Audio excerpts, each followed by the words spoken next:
ശശിധരൻ കർത്തയാണ് ഇപ്പോൾ താരം.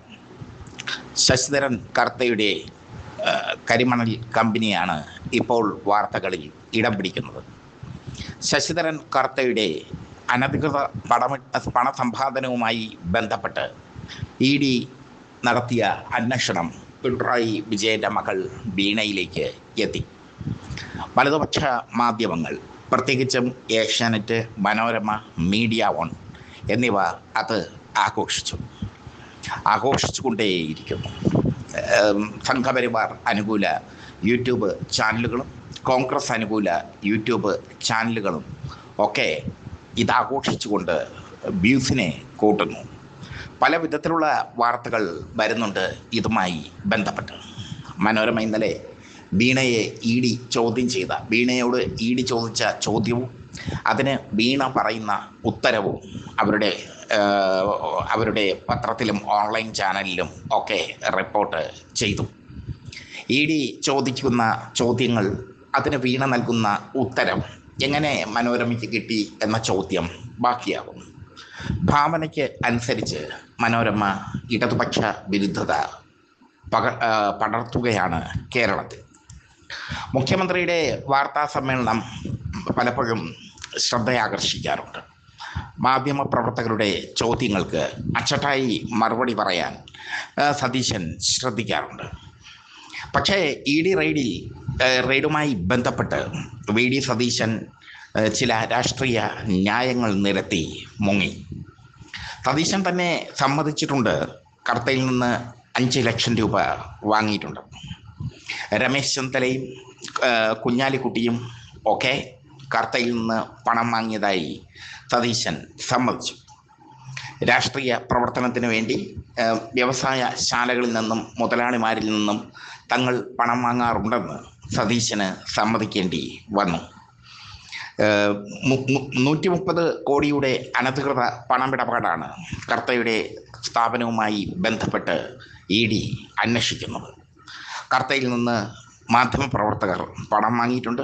മാധ്യമപ്രവർത്തകർക്ക് 16 ലക്ഷം രൂപ വരെ കർത്ത കൊടുത്തിട്ടുണ്ട്. ക്ഷേത്രങ്ങൾ പണം വാങ്ങിയിട്ടുണ്ട്. പള്ളികൾ പണം വാങ്ങിയിട്ടുണ്ട്. വിവിധ രാഷ്ട്രീയ പാർട്ടികൾ പണം വാങ്ങിയിട്ടുണ്ട്.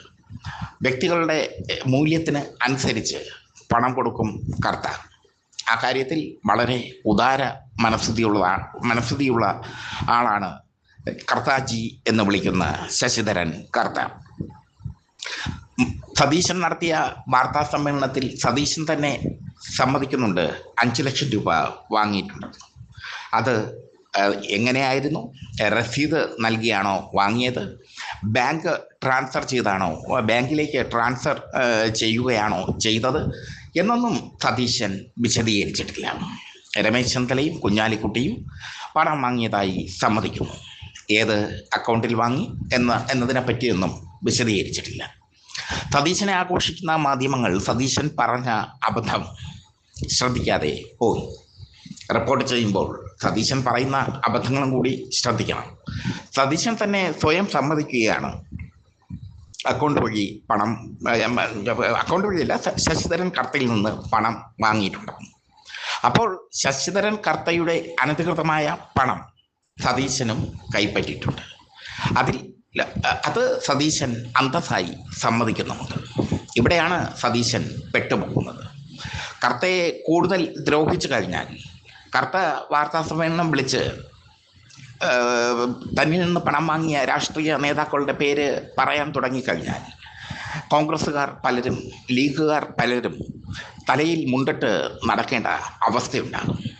അതിലേക്ക് കർത്ത എത്തിച്ചേരുമോ എന്നുള്ളതാണ് ഇനി അറിയേണ്ടത്. കർത്തയിൽ നിന്ന് പണം വാങ്ങുന്ന മാധ്യമ സ്ഥാപനങ്ങളുണ്ട്, പ്രവർത്തകരുണ്ട്, സാമുദായിക സാംസ്കാരിക നേതാക്കളുണ്ട്. അങ്ങനെ നിരവധി പേർ കർത്തയിൽ നിന്ന് പണം നിർലോഭം സ്വീകരിച്ചിട്ടുണ്ട്. ഇതെല്ലാം തൻ്റെ ഡയറിയിൽ എഴുതി വെച്ചു കർത്ത എന്നുള്ളിടത്താണ് അയാളുടെ ബുദ്ധി.